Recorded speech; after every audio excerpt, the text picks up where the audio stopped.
Hey y'all, this is Culture Soup, where tech, culture, and business collide.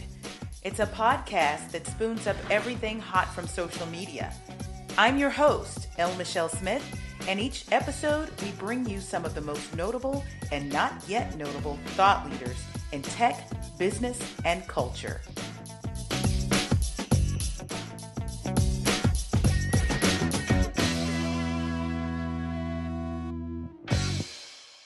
It was the summer of 2017, and I had made it to Houston, Texas for the Black Enterprise Entrepreneur Summit.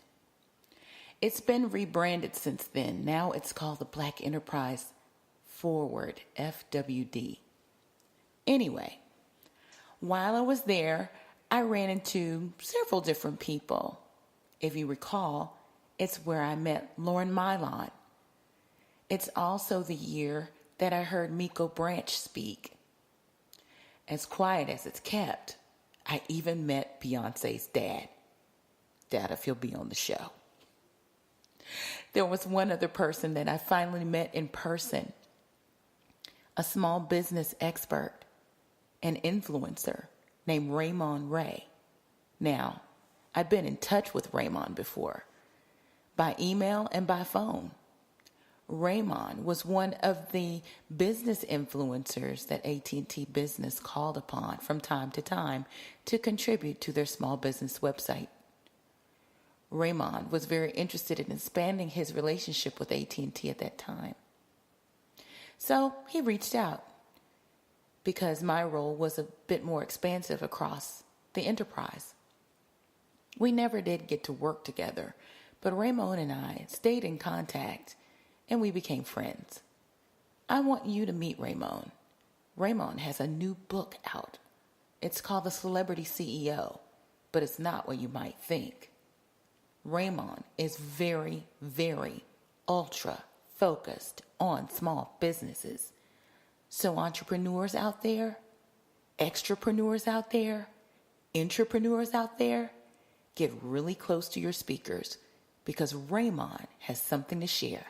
And I want you to hear it. Ladies and gentlemen, small business expert and the editor of Smart Hustle magazine, Ramon Ray.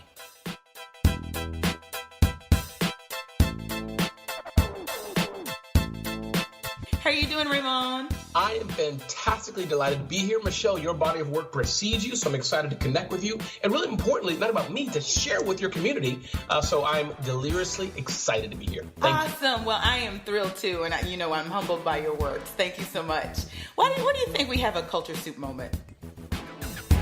Wow, that's a very broad question. And I would say, let's do it. Let's do it. Why not?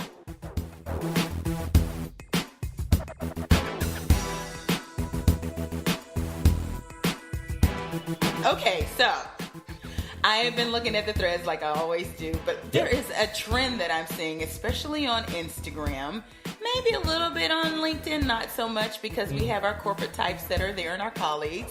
Gotta be serious. Yes, very, very serious and very, very buttoned up, all of that. But I see where entrepreneurship is being glorified, almost over-glorified, would you think? Romanticized, I think, is probably the best word. I'll give you an example. I'm thumbing through and I see this wonderful, entrepreneur who's a woman who's doing well for herself.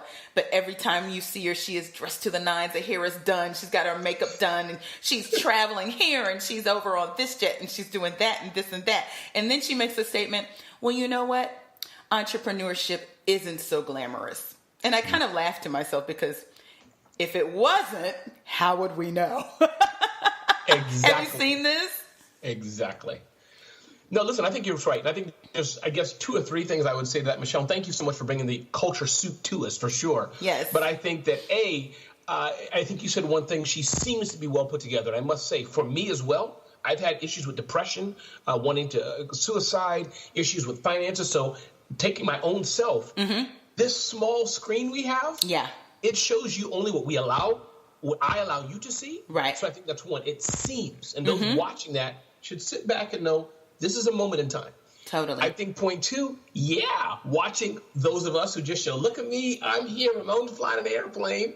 I've had people in my church who've never been in a plane before. So Yeah. to them, being in a plane means you must be a player. It's huge, right? So, yeah. So to your point, Michelle, I think that, listen, we're going to brag a little bit. I think it's good. But I would tell those of us who've been blessed, maybe we can show a little more reality. Yes. Show a little more.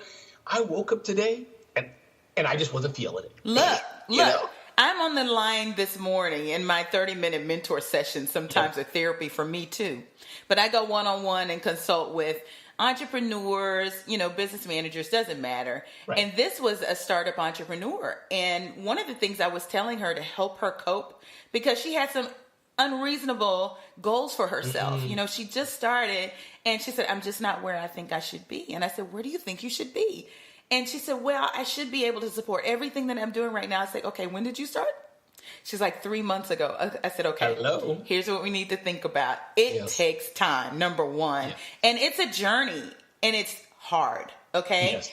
One thing I asked her to do was purge her Instagram and her social media feeds. Wow. And that's because we're seeing so much of this, girl, boss, boss babe, be your own boss, unbossed and unbothered, all of this good stuff.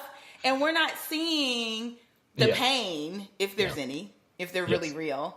And we're not seeing anything that feeds our souls as entrepreneurs, because we're a special breed, don't you think? Yes, absolutely. And can I ask you a question now, Michelle? Yes, by all means. Okay, and by the way, Seth Godin, I had a similar issue, so I went to Seth Godin, and he was on the phone with me, and it's interesting. He tells everybody this. He's blogged and said, Ramon, what game are you playing?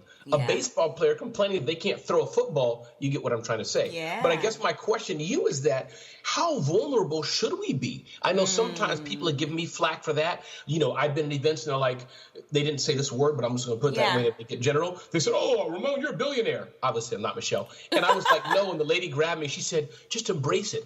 I'm like, I don't know if I can embrace that. Yeah. So the question is there a time where we should be a bit vulnerable, and not...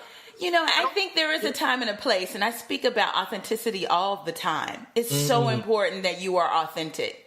And it doesn't mean that you have to go on Instagram Live and boo-hoo, when the deal goes bad, Right. But it does mean that you temper the highlights reel, right? Yeah. And I pick and choose my times to be vulnerable. I find that speaking, when I'm speaking in front of people, is my number one time to go there, right? Absolutely. So when I visited with some university students, I talked to them about layoffs, I talked to them about, oh, gee whiz, figuring out how much money you actually had in the bank so you could have some multiple income streams to support you. That's when I'm really vulnerable. And that's when I find that people really gravitate and say, oh my gosh, yes, I want to follow her online. Yes. And I really believe that the best brands are built offline. Absolutely. And that social media really should just amplify what's going on in real life. What do you think? I love how you said that. And I think also being vulnerable, Michelle, makes you so relatable. I found the same thing, that when I'm able to say, I identify with you, here's where I am today, but stop, let me tell you the journey of where I've been. Yeah. Then it gives people hope. And still have a lot of humility, or a little bit, depending on who we are. My wife will say, Ramon, you need to be more humble. Yeah. But the point is, show people the journey. And I think you're right. Going to brands, I think it's so important. I think the brands that can telegraph, it's hard to have a brand, I don't know if it can be humble or not, but to telegraph it through their people. Yeah, that's powerful. the thing. It's very important to have people and ambassadors that can speak and be real. Yes. I had a conversation with Ted Rubin not long ago about this very topic in employee advocacy, and not always going to the tippy top of your organization and expect, the chairman to be that vulnerable all the time. You need people in the ranks. Yes, that people can relate to. So this is so important. And being able to say, one thing is, as you know, your corporate leadership and all that is we don't know. I don't know. I think it's a powerful word. I remember I was at a company and the executive, my boss, and she was like, Ramon, I don't know. Yeah. But I know you'll figure it out. Right. That empowered me. I'm like, she don't know? Yeah. And I was like, I got the solution, of course, but it just her being able to say, I don't know, but Ramon, I trust you. I felt like $1 million. Right. No, I felt like $3 million.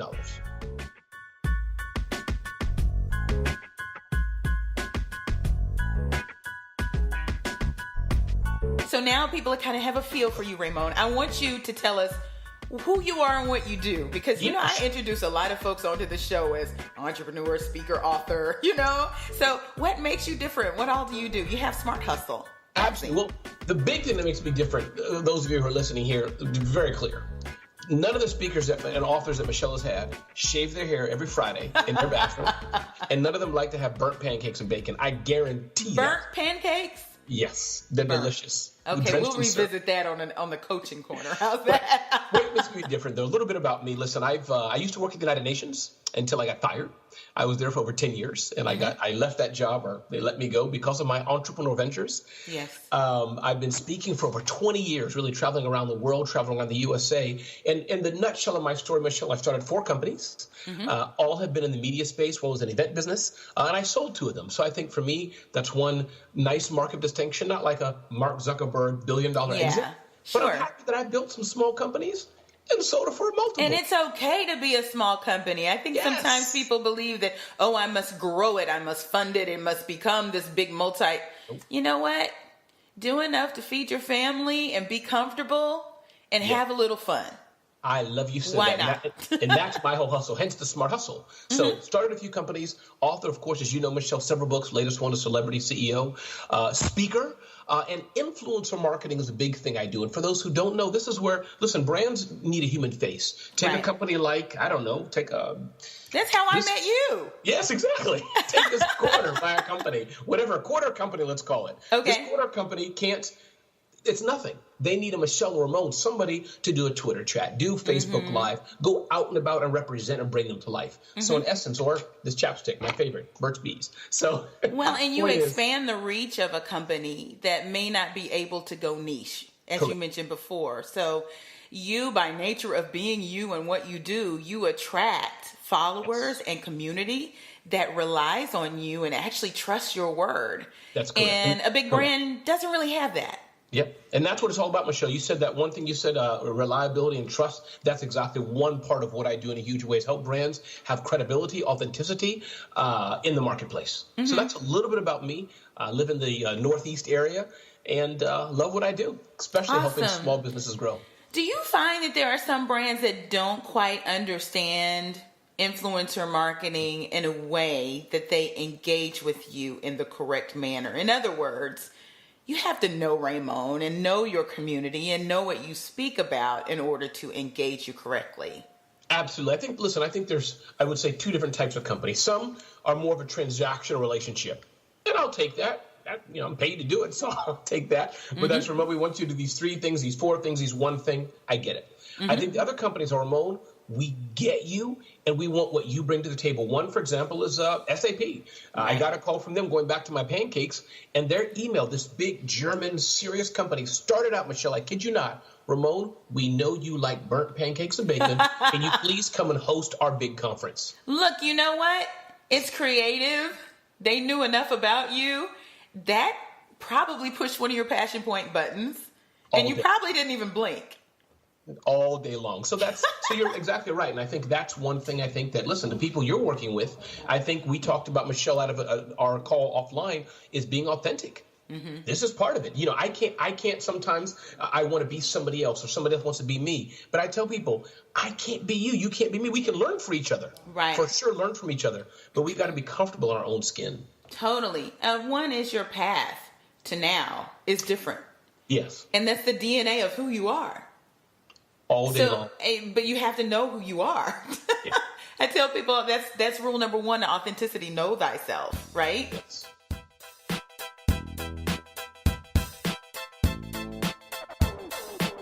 Okay, so let's talk about the Celebrity CEO, your latest book. Yeah, no, thank you. Listen, I think the biggest thing that excites me, one of the biggest things, a lot of things excite me, Michelle, but one of the biggest things that excite me, I think, is the aspect, and we touched on it earlier. Most businesses are not going to be very, very big. They're not. Most are going to be smaller businesses. So what do we do to generate enough revenue to sustain ourselves and our families and give money away and live well? It's finding the narrowest market that you can, not saying I'm targeting female entrepreneurs. Way too big. What kind? Dominican? Those who are tall, short, rich? I don't know.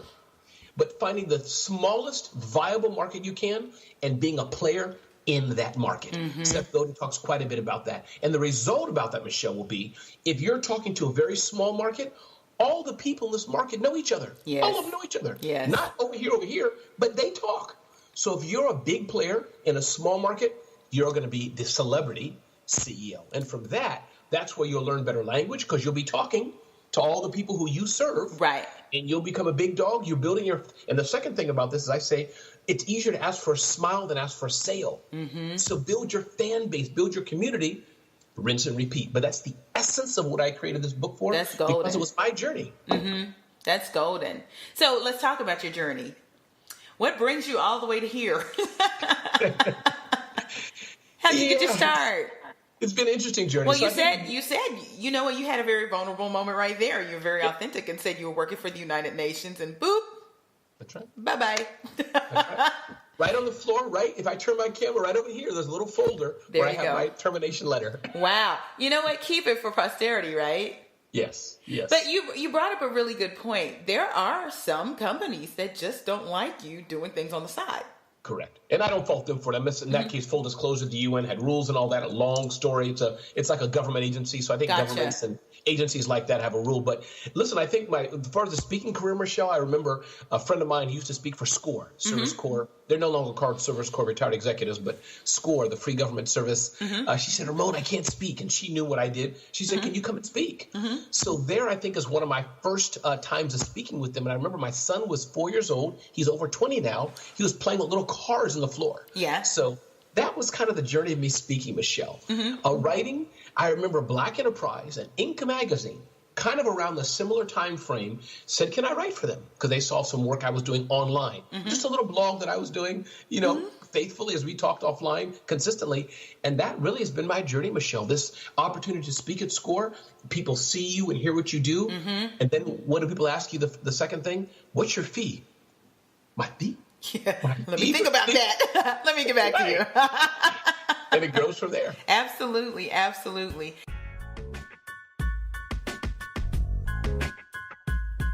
So it sounds like you had a little content model going too. I know that I found that when I was speaking a lot, I think the peak of it was probably 2017 where it was pedal to the floor. Yes. And Black Enterprise approached me too and said, hey, can you contribute? I was like, where am I going to find the time? How am I going to do this? And it occurred to me, how about I write about everything I speak on? And so that's how I kind of built that content strategy inadvertently because it really was about efficiencies. Yes. But I would post on my social handles that I was going to speak somewhere. People would come, I'd speak, and then afterwards I'd write it up for Black Enterprise or LinkedIn and then amplify it with social. And that little machine, yes, I mean, it mushroomed. Absolutely. It's been and amazing. I must say thank to you, Michelle, is that I think it was the content, but knowing what you do, you drop in science and you can feel your passion in it too. So definitely content, but I think thank you. Michelle had a little sparkle in there. I appreciate that. And I must say, going back to the content, one of my first companies was a computer consulting company. Okay. And this, again, was 20 plus years ago, Michelle. So I would put tips to my clients, only about 20 to 50, 30 or so. I'd put into a paper newsletter. Wow. Lick the envelope, nailed it. So even before LinkedIn, et cetera, was popular. And before email marketing. Wow. Exactly. There's power in that, though. You've got your list. And I share with people all the time that it's even more powerful than social media because it's direct and they expect it from you and they're loyal. They have opted in. And unless they opted out, they're looking for it. That's right. Build your list. Build your list. Absolutely. And so that's a little bit of my path. I think that paper newsletter, not even email, I think that probably was the journey to me just being a content person. Yeah. And to those listening, I'm not a great writer. I have typos. You can get help for all that. Yeah. But the passion and the knowledge, only you can bring out. So how do you do that? I mean, by now you can get help. But when you're starting out, and if you're not a writer, here comes Inc., here comes Black Enterprise, and you've got this blog. Like, what possessed you to do a blog if you can't write? Sure. And I think it's great. Correct. And to be clear, of course, I can write a little bit, but meaning I'm not some Pulitzer writer. You can't do any writing. You should do something else. But I think really, I had the knowledge of it. So one of my first companies was computer consulting. So my pedigree in the past had been kind of the tech evangelist guy. So I had that knowledge. What are you deeply knowledgeable about? That's one. And kind of as you said, Michelle, point two, then, can you telegraph that into a story that other people want to read or watch? Right. That's the essence I find of content for any small business listening to us, is that we all have an expertise in something. Can you sit down then and put that to paper with some clear thoughts? One tip, as you probably know, Michelle, lists are great. Yes. 10 ways to do your carpet. 10 ways to upholster your living room. Yes. 3 ways to love your dog better. Right. I'm making it up so it's not just techie. It can be about anything. We all want the quick tip, and if you can do that on a regular basis, I would say you're on your journey. Maybe you're not going to be a paid writer. Maybe you won't be a paid speaker like me and Michelle, but you're on your way to something maybe greater than what you're doing today just by teaching someone else how to do it with content. Totally. And I was listening to Gary Vaynerchuk, like who doesn't listen to Gary V? And this video was like a year old, and it was my first time ever seeing it. And there's this little boy that stood up at some conference and had a question for him. And he says, you know what? I'm really failing at what I'm doing on YouTube. And Gary was like, well, what are you doing? He said, well, I share my passions on YouTube, but I only have I'm going to say 32 followers. I don't remember how many he said, subscribers. He said, well, what's your goal? He said, well, I want to have 300 subscribers by the end of the year. He says, okay, well, first of all, he said, we're going to handle that. And he kind of motioned to the room. He said, but I want to talk to you about what it is you're doing. What's the most important thing that you do, and what gets you excited about what you're doing? He said, I just want to help people. I want to inspire them. He said, you stay doing that and the rest of it will happen. And, I think that entrepreneurs, and I'm going to tell the end of that story in a second. You probably know what it is, but entrepreneurs need to hear that. Yes. And it's hard because, you have the whole idea of, oh, gee, I need to feed my family. That's working. Yes, that's reality. It's a very real thing. But at the end of the day, if you just keep doing the thing that you're passionate about that helps people, it will come back around. The followers, the money, the whatever it is. You just can't make the metrics and the dollars the goal, which sounds not intuitive at all. Right. So sure. Yeah. Yeah, I was going to say, it sounds scary as well. And again, I think you said it, you slipped it in there, but I do want to underline that. We're not saying you shouldn't eat and make money. Right, you should. Michelle and I know Totally. You got to make sales and pay the rent. Yes. Your landlord's not going to say, oh, great, tweet me, and that's good. So we know that. Yeah. But once you get that figured out, you got to eat, you borrow or live with lower your cost, all that good stuff. But the long-term vision, keep doing what you're doing, consistency, keep adding value, keep educating people. Yes. And people are going to turn to you. And of course, listen, if you don't know finances, learn a bit of business finance. Yes. You don't know how to hire right, learn that. Because I find also, Michelle, and this is kind of what you help people do, some people just don't know, are not business savvy. Right. So they know how to make great cupcakes. Exactly. They know how to they can do great design, whatever. But how do you monetize business. cupcakes? How do you operationalize cupcakes? You're absolutely right. In this 30-minute mentor session that I had this morning, I was sharing with this person who's in startup mode, what do you do in the meantime when you're trying to pay the bills? Well, you do whatever you can, right? If that means that you need to take on a part-time job, do it, Try Uber. If you need to get some funding, do it. Whatever it is to make that in the meantime a lot more safe for you and your family, do it. And I think sometimes because they see the reels, the highlight reels on social, they're not seeing the uncle who has some money, who pitched in to help, or, oh, gee, I was moonlighting at JCPenney, or whatever it might have been to help fund your business. What do you have to say about that? Yeah, no, you're so true. What I like is that, listen, go back to Sarah Blakely's story, right? I think it's Blakely. She talks about, she's who she is today, but this girl is a hustler. Yeah. I mean, cutting off the ends of her pantyhose, going here, going door to door.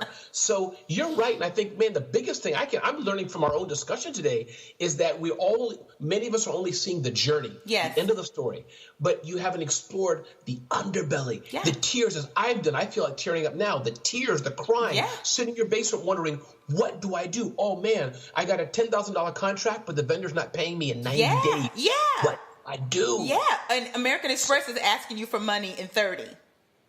Hello? Right. That's a serious issue. So I think really we're encouraging you. You got to do what you got to do. Make that money, make that rent, make that mortgage payment, whatever it is. But while you're doing that, keep consistent and be smart about business. Yeah. That's really the thing. Hence, I say smart hustle. Yes. So many people hustle, Michelle. That's easier, but adding the smart to it. Damon John talks about financial literacy. All these things are so important to building a stable business. And remember, it doesn't have to go big. Yes. Mike McCallowitz says it has to be profitable. Profitable. That's the word. Exactly. That's the word.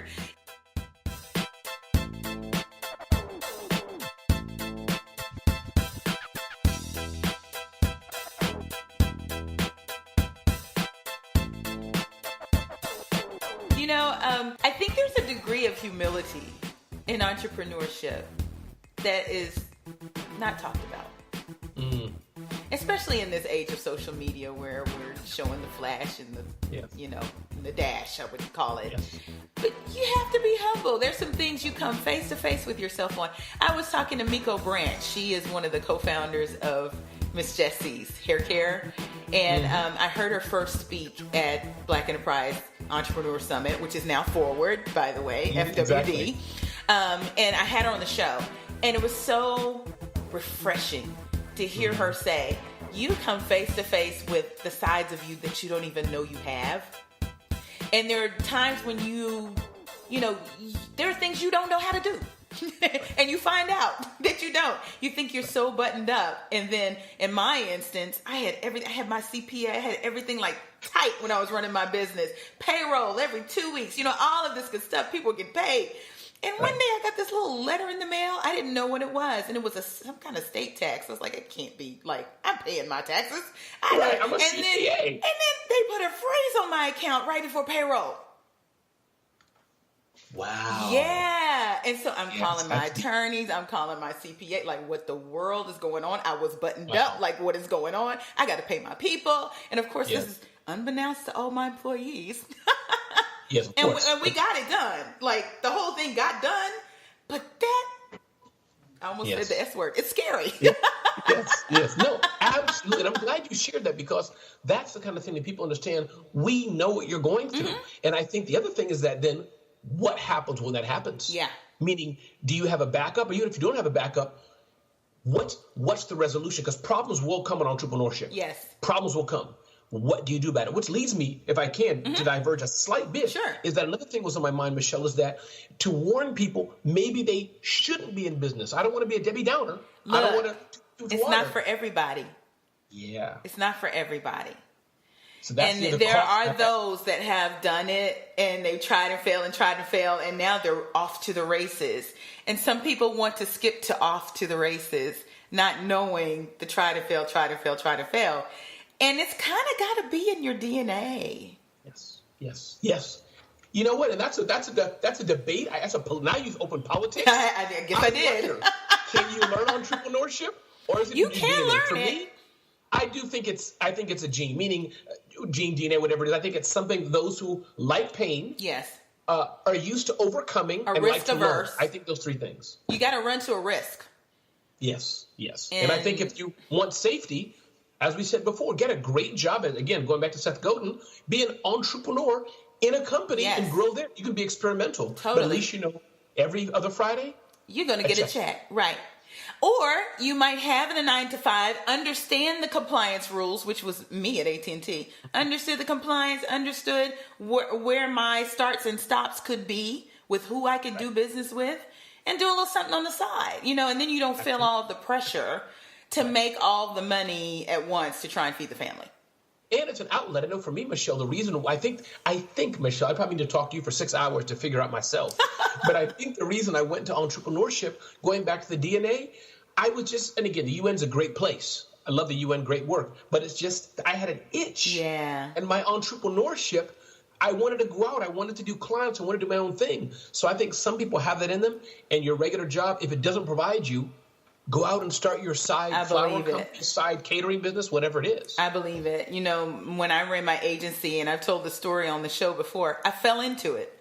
I didn't know what I wanted to do. And at the time, I told my SVP, I was at a global firm. It was Ketchum. Mm-hmm. I would freelance, just see how that went. Well, the recession was going like this.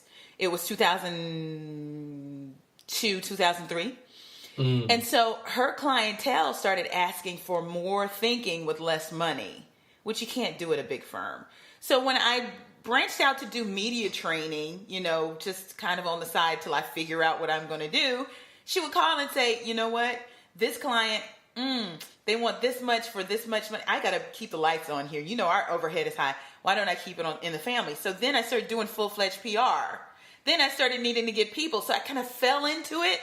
Yes. But when I look back on my story, which is very, very interesting, I had entrepreneurial ventures when I was just out of college, just out of grad school, that I didn't monetize. I was just doing it for fun.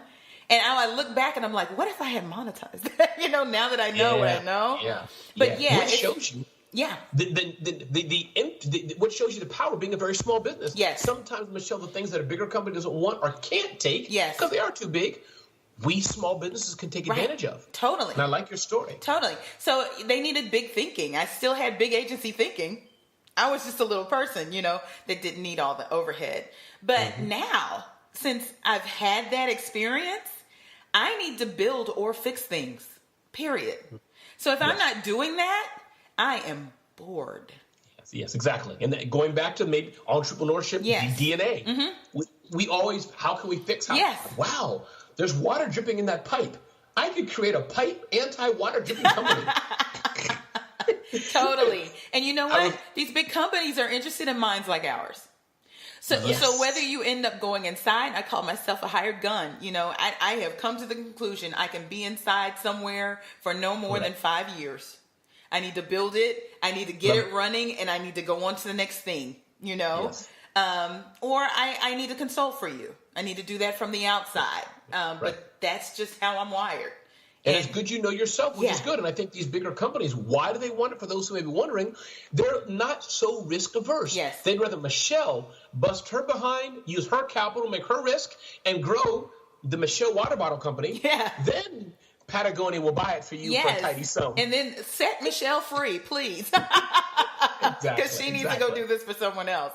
That, and that has a lot to do with knowing your value and knowing yourself.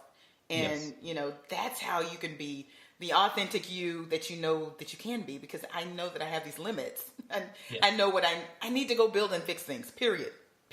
That's why we're here, Ramon, on this podcast. Absolutely. It's been an amazing time to be here as well.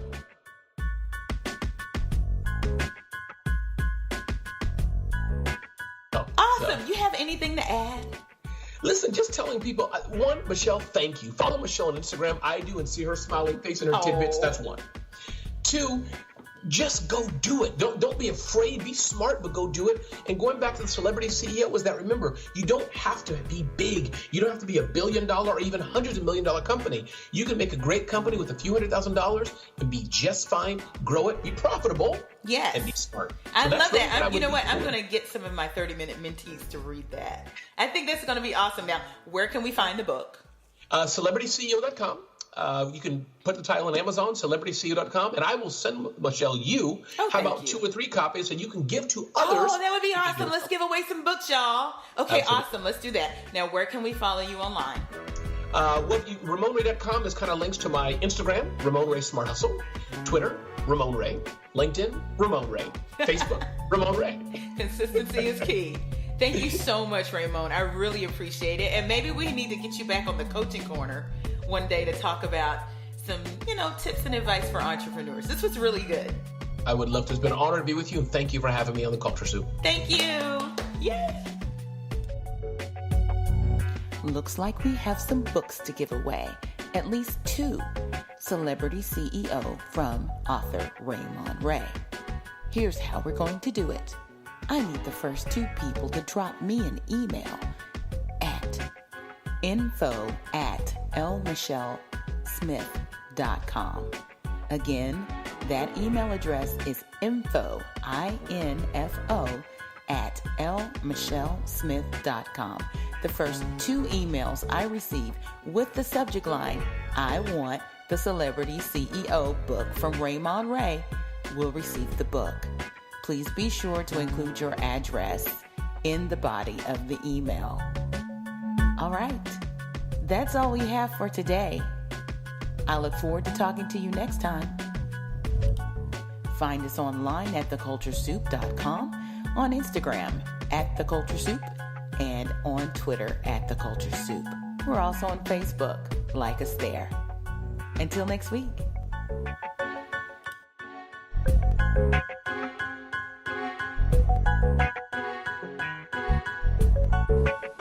The Culture Soup Podcast is a production of No Silos Communication.